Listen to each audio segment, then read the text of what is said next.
Welcome to the Spark Conversations podcast. Bienvenue au balado Spark Conversation. Brought to you in a mini-series format, enabling deeper dives on issues that matter to children's healthcare systems. Through the ripple effects created through podcast conversations, knowledge sharing, collective action, and advocacy, Children's Healthcare Canada aims to advance innovative, accessible, equitable, integrated, and purpose-built systems of care for children, youth, and their families. I'll begin by acknowledging that Children's Healthcare Canada operates on the traditional and unceded territory of the Algonquin and Anishinaabe peoples. We recognize and deeply appreciate their historic connection to Ottawa. Today, Ottawa is home to Indigenous peoples from across Turtle Island. Children's Healthcare Canada is committed to forging new and deepening existing relationships with First Nations, Inuit, and Métis peoples. Children's Healthcare Canada would like to thank the IWK Health Centre for their generous support of the Spark Conversations podcast series. We are grateful to Childbright for their generous support of this episode. It enables us to share these important conversations to inform children's healthcare system improvement. The Childbright Network is a pan-Canadian research network dedicated to improving the lives of children and youth with brain-based developmental disabilities and their families, bringing together researchers, clinicians, policymakers, and people with lived experience. Childbright advances patient-oriented research, knowledge sharing, and innovative care to help create brighter futures for children and youth with disabilities across Canada. Enjoy the podcast. Bonne écoute.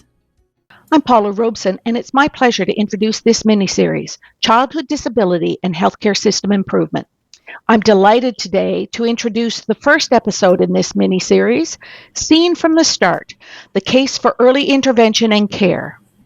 I'd also like to welcome Keiko Shikako, who will be moderating the conversations for this series. Keiko is a Canada Research Chair in Childhood Disabilities, Participation and Knowledge Translation, and an Associate Professor in the School of Physical and Occupational Therapy at McGill University. Before I pass the mic to Keiko, I'd like to introduce her guests for this episode. Carrie Costello is co-principal investigator with the Childbright Coaching Research Project, and Natalina Pace is a parent partner with the same project. For more fulsome bios for this miniseries moderator and guests, please visit childrenshealthcarecanada.ca. Welcome, Keiko. Thank you, Paula, and welcome everyone to the first episode of our series on childhood disability, systems change, and family-centered care. Today's conversation will begin with a simple but profound question: what happens when children are not seen early enough, and what becomes possible when they are? We will talk about early identification and care. Also, importantly, we'll talk about parent involvement in research and parents who are here today as partners, co-investigators, principal investigators, and making a difference in the ways we understand research done within the health systems, but with the people and the actors who are actually needing and accessing these health systems in different ways. We hope that this conversation will inspire some insights about what populations are being seen and how children and families are being supported from the beginning, and also to discuss some important gaps where the systems fall short, what are some innovative approaches that are needed, emerging, and absolutely needed to be implemented as soon as possible to support parents and families while navigating the journey towards diagnostics and support. So the first question that we have to start to begin our conversation is a more general question that I think a lot of people know the answer, but we don't always have the time to stop and think of how this happens in the current system. So the question for either Carrie and Natalina is why does early identification matter in childhood disability? Carrie, if you'd like to go ahead. Sure. By all means.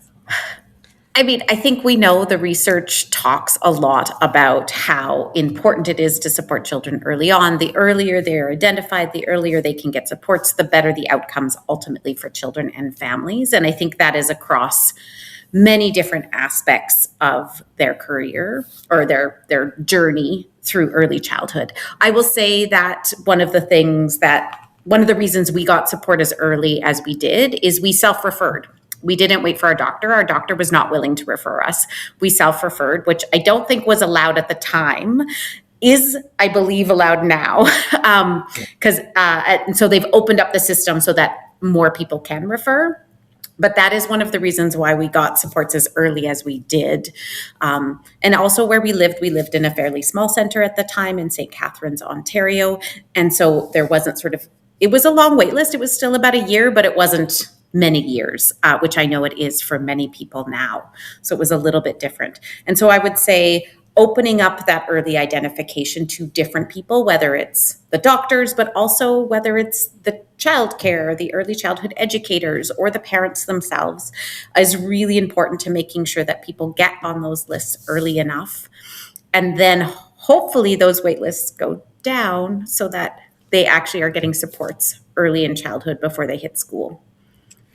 And Keiko, I just want to piggyback on what Carrie has said. I think it's the time, right? The more time that is afforded to that child and that child's family, the better it is to intervene as early as possible. And that's why it's so critical, the whole question of as early an identification of that child's issues, if you will, whatever they may be. Absolutely. And do you feel that makes a difference in the trajectory? Carrie said before they hit school, like what's happening there in that period that makes a difference? That is such a critical window of time. It is. And I know for both Carrie and myself, we can speak now from many years of lived and living experience as our children are older. Mine are 25 and 18 respectively. However, that whole period of time, preparing that child for school, and again, the journey that a parent goes on in that preparatory phase for the child before he or she enters school, there is no question how early identification and then, of course, early intervention leads to the best possible preparation of that child before that child enters school. Absolutely. And it also means that the therapists that are involved have a plan, have interacted with the child. So the school system is going in with knowledge, but also the parents and the child potentially are all going in with knowledge of, okay, we've tried these different strategies, we've tried these different therapies, this is what is important. So really just making sure that we're setting everybody up for success right away. Absolutely. Well said, Right. Carrie. Absolutely. And what do you think is the current state of affairs? So, how is that happening right now? We hear about from families about long wait lists, fragmented referrals, and even this connection that you're saying between school and the health system, and what families are seeing at home versus what the educators may be seeing at a childcare center, and the process of getting this communication going to the point of actually getting services. How does this currently happening, and where are the systems falling short? Well, Keiko, in answering that question as transparently as possible, I always think of the parents that I have the privilege of guiding and mentoring, and how it's extremely important to present what this current situation is, but at the same time, leaving them with as much hope and as much agency as possible, because that's what a parent is going to come back to, right? The agency.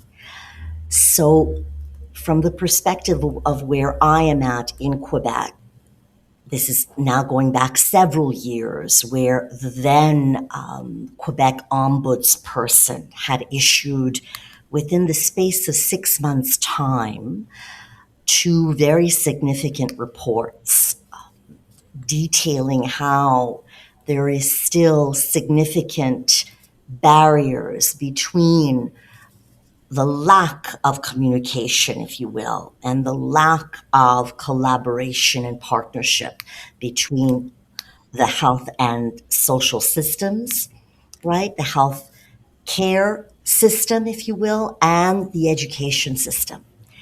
And that is still challenging today in 2026 for these two massive machines, if you will, to communicate with one another, to collaborate with one another, because they are servicing a common clientele after all.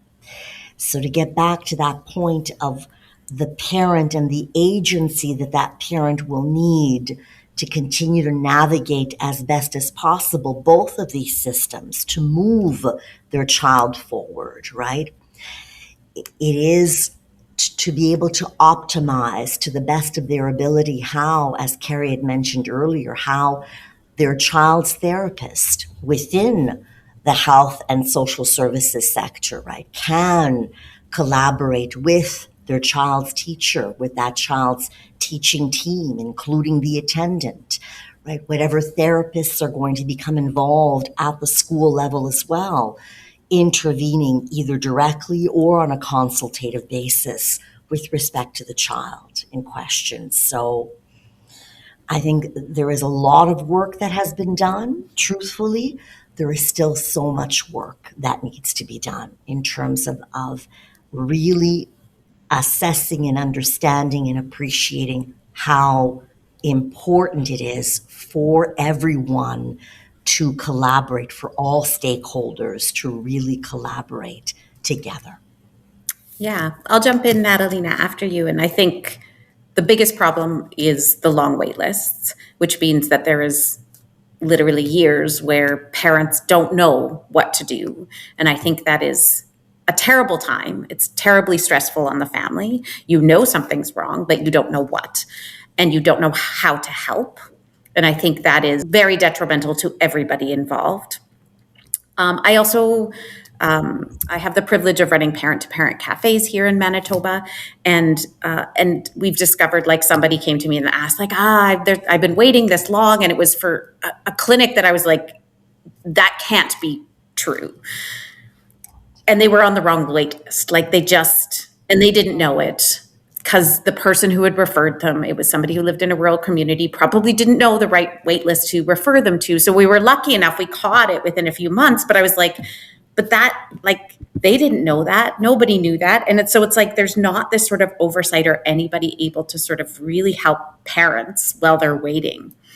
There was a post recently on the advocacy, one of the advocacy websites here in Manitoba, that talked about how service providers at an organization were told, well, we don't want to steer parents in one direction or another. Therefore, we don't want to inform them about programs, because that might be seen as steering them. But you're sort of like, but then how are parents supposed to know about programs? Like it's sort of like this very weird sort of withholding, but not withholding, like a very odd sort of place that we're in right now of parents really trying to figure it out. And there was a conversation I had in the last couple of weeks with a parent, and they were like, I must be missing something, because like nobody is looking at my whole kid, and nobody's sort of like tracking if the test results got back, or like, you know, nobody's tracking anything. Nobody's seeing my kid as a whole person. And I had to honestly say to them, like, you're not missing anything. Sadly, it's only you. Like, you have to become that person. And that's a terrible state of being. You're already parenting a child who has differences. You're already probably working or not, but regardless, like, there's all of these other stressors. And it's like, and now you have to take on another job of like learning a system that is sort of not designed to help you learn it, and keep track of all of your kids' test results and all of your kids' doctors and all of your kids' everything. Like the number of times I had a binder, and the number of times I showed up and they're like, oh, we need to do this test. I'm like, oh, we did that like 6 months ago. And they're like, oh, we didn't get the results. And I'd be like, well, here they are. And you're just like, how is this possible? But it's very common. So I would say there's a lot of miscommunication and a lot of falling short. So that is, I think, an important element to what Natalina was saying, is agency. that parents should have. But on the other hand, what Carrie's saying is that this agency is a big load to carry, right? Like, you do want to know what to do and you are the expert on your child, but you are not an expert on the system, right? And you often don't know because you don't know what is even out there, right? So it seems that we don't know what we don't know. Even that's something I hear often from families. It's like, but we don't know what's available, we don't know what's possible, we don't know where to go. It's a lot of we don't knows, and that takes from agency, and that makes you even more lost, right? So could you actually describe what does it feel like for families? So based on your own journeys, or on the projects you have been involved with, what this diagnostic journey looks like, and what does it feel for families? You were describing a bit of that, Carrie, of the feeling lost and the lack of communication. But if we were to put on a path, like from when you identify that something may be wrong or off with your child, but you don't know what, to the point that you actually get a diagnosis and enter into any formal system of care, how does that feel? What's the experience like for families? And what solutions we can start thinking of that could happen, that could help in this journey? I think back, Keiko, and I'm certain, I'm not going to speak for Carrie, but there is a common language that we parents speak. I think back to that period of time and how it's very isolating. It can be very frustrating. The longer you're waiting to have a confirmation of what you suspect, of what you have, as Carrie had indicated in her case, as she was an advocate from the start in terms of self-referring, right?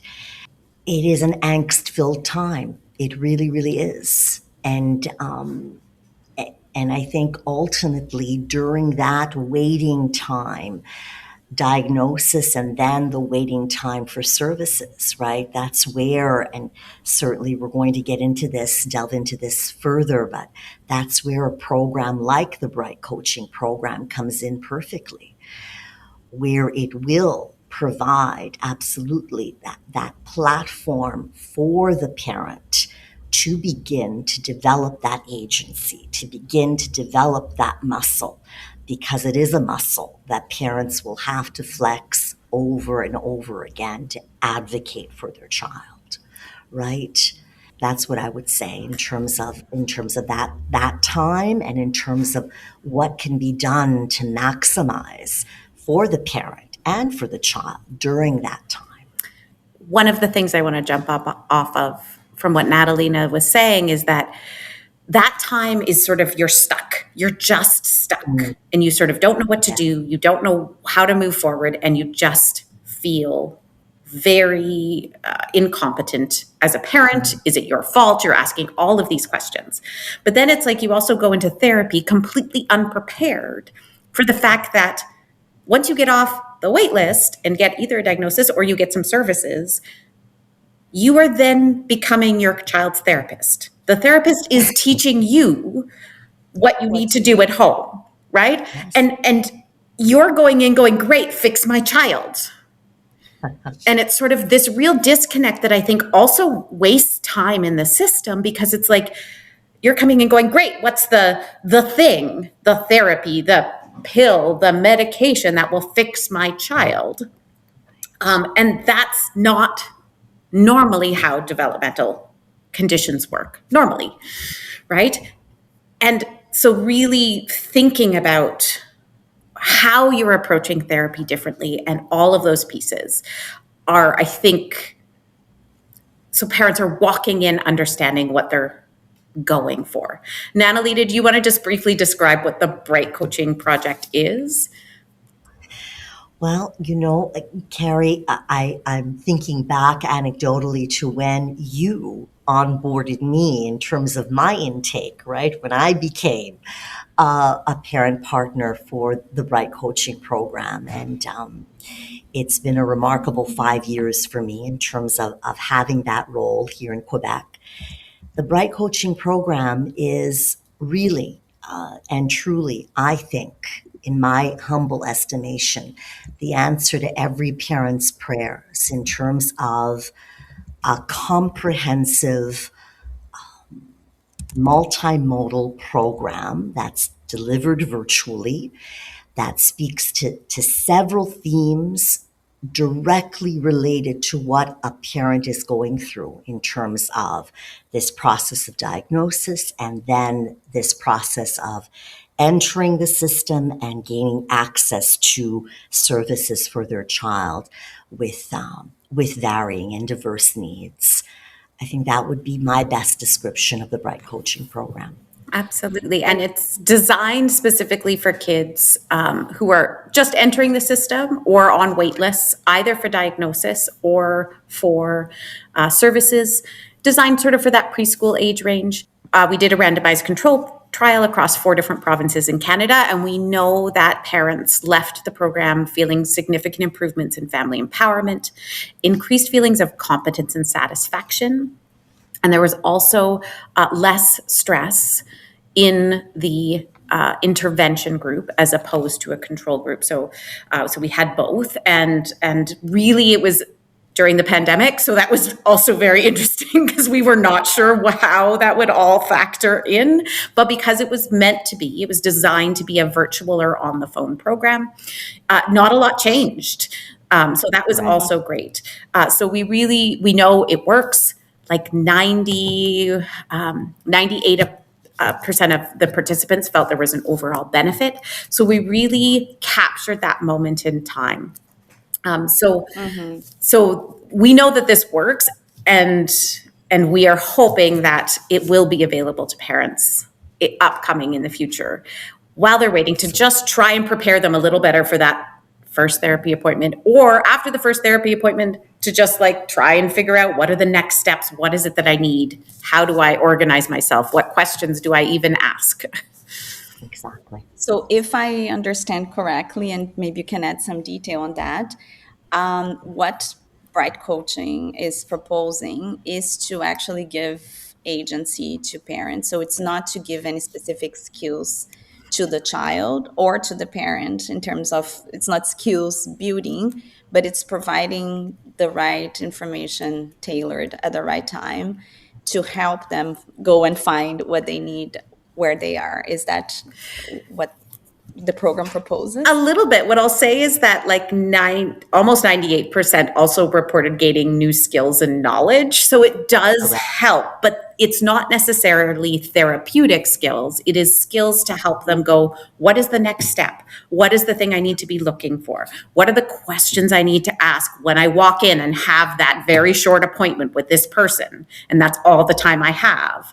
So it's really about preparing for that journey. And also just having someone to talk to and go, okay, if you're feeling, not everyone feels grief about this, but some people do. That's okay. It's okay to feel sad. It's okay to work through these feelings, and and not have that affect your relationship with your child, and still play with your child. And what are different ways to play in case your child doesn't play in the normal way? So it's really about helping somebody one-on-one, going, okay, this is your situation. Here's some ways that you can ask questions or think about things or find information that is evidence-based. Well, I just wanted to go back to what you had mentioned earlier and to piggyback on what Carrie just said.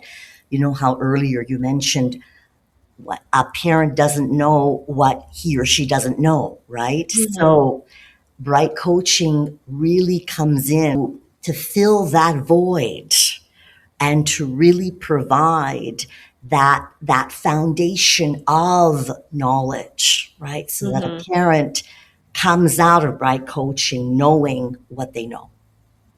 Excellent. And what they don't know and might need to get the information for. Right. I just want to expand a little bit to understand a bit better. So for people listening, who is providing the coaching on the Bright Coaching program? And just to be clear, this is still an intervention that is only available in research, right? Like the trials that happened were within a research context. So it's not yet a program that is available in any public health system, if I understand correctly. Not Just to yet, almost, Not maybe, yet. almost, maybe, we'll see. We're, we're keeping We're our hoping. fingers and our toes crossed. Yeah. We are, absolutely. We're almost there. Yes, yes. And so, if you could speak, so who are the people providing the coaching on the program, and how that speaks to be able to scale this program to other places or to beyond research environments? Absolutely. Part of the problem is that there's nobody who actually supports people on the wait list. So, like training somebody who supports people on the wait list, there really isn't. There's very few people across the country that their job is to support people on the wait list. So it's very hard to know who to train. The training for Bright Coaches was created so that anybody with sort of some counseling experience, some parent experience can do it, can be social workers, can be other therapists, can be counselors. But it's really designed, like there's a very extensive coach manual that has suggestions of questions and topics to follow. There's also a parent manual that you follow along so you sort of remember and can refer back to. So really, it's a very comprehensive program that once you've taken the training, there's a wide variety of people that could potentially be coaches. And we've opened it up to make it scalable as best as possible. Exactly right. So currently, the lead head coach, if you will, of the Bright Coaching Program, who is based in BC, would be responsible for that process in terms of, again, ensuring that those coaches, as Carrie just described, would be there delivering the Bright Coaching Program. Yes. So these are people that are currently in the system somehow. So it could be a social worker, it could be a rehab specialist, it could be a parent or an ombudsperson, I guess. Anyone that is already part of the system, that is knowledgeable on the system, but that can provide an extra support and a manualized support, like a structured support for families who are waiting for services. Is that correct? Yes. Yes, we'll start to wrap up. So, with important questions. So, from what you've learned, and so we're seeing a few elements that I think are important. We are learning, or we're thinking, proposing ways to create systems that work for all children, right? Because before your child had a diagnosis, they are just a child and you are just a family. Parents are parents navigating parenting and health and education and community systems and care. So what are some innovative, perhaps interesting other strategies that you've seen happening in the provinces where you live or within research and in the community that have helped families or that could have the potential to help families navigate this process better, but also help systems understand? So for the policymakers who might be listening, to the systems managers, to understand what are some strategies that are currently ongoing and that may not be fully implemented, but have potential to help families navigate this period of life in a better way. I mean, I think I can jump in first. I mean, I think really a lot of it comes down to what Natalina said in the very, very first sort of topic is people talking to each other, systems talking to each other. How do we integrate these things so that school is not different than, the rehabilitation that is not different from any private therapist that might be involved, that is not different from the family? And how do we sort of really, really integrate those so that the information is flowing? I think Natalina and I can both agree. We both would have wished Bright Coaching existed when we were on wait lists, but also 100%. We hope that Bright Coaching is not needed in 20 years because the system is easy enough to navigate that this coaching program is no longer needed. That's a long way away, but that would be the dream, is that parents don't have to become these advocates, complicated, like don't have to have binders full of things because that exists already and those supports are in place. So, I mean, the dream would be that we create a system that parents don't need to advocate as much and don't need to be system navigators because that is already in place. That would be my biggest thing. I just want to say, Keiko, and I think maybe you'd wanted to mention a certain program happening here in Quebec. You know, one of the many adages I've learned throughout my journey is that knowledge is power. However, the updated version of that that was impressed upon me, that I now impress upon parents, is that correct knowledge that is applied is power. So that speaks directly to what Carrie is saying. You know, our greatest hope is that embedded in these systems will be that tenet, that foundation, that it is there to empower parents with that correct, most up-to-date knowledge that can then be applied. I love that. That sounds like a good hope and dream. I want to finish with one question. If you could choose one action, only one, okay, that can be done now, that because the vision is there, but of course it looks like a long-term commitment and goal and several steps are needed. But what could you suggest to do now? One thing for for a decision maker, or for someone to act on, what would be one thing that would be transformative for the system now? I think the one thing, Keiko, is to think outside of that box, to think to a true child-centered, patient-centered, family-centered approach, and to maximize on the time, right?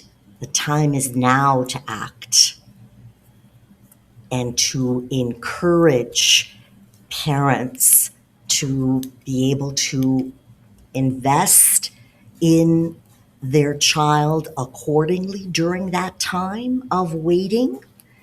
And concurrent to that is also to invest in their self-care. A parent needs to be well in order to be able to continue to navigate effectively what lies ahead for them and for their child. Great. I'm Carrie? going to go a little bigger picture. I think we need to look at the system differently. There's no more money. Nobody has any more money. How do we use the money to effectively create something that is accessible, that is effective? Right now, it's sort of piecemeal. A project comes on, it's deemed to be successful, then it's sort of implemented other places. We're not sharing information very well across systems, across provinces, across the country, across the world. People have fixed a lot of the problems we have here in Canada and other places. How do we take those and adapt them? How do we look at things? How do we try things and then go, yep, that works? Because I think we're sort of at this crossroads of a lot of things. The world is a different place today than it was 20 years ago when a lot of these systems were put in place. And how do we use what we have and new things to really make a better system for not just kiddos with disability, but for all children across their lifespan, starting from before they're even born? Well said. That is beautiful. That is a great wrap up. Well, that's the end of our time together today. Thank you, Keiko, Carrie, and Natalina, for sharing your time and expertise with us. Thanks again to our sponsors, the IWK Health Center and the Childbright Network, for their support. To stay up to date on all Spark offerings, including upcoming podcast episodes, please visit our website at childrenshealthcarecanada.ca and subscribe to the Spark News e-bulletin if you haven't already. And before we go, show some love for Spark Conversations by leaving us a review and joining us for the next episode. Bye for now.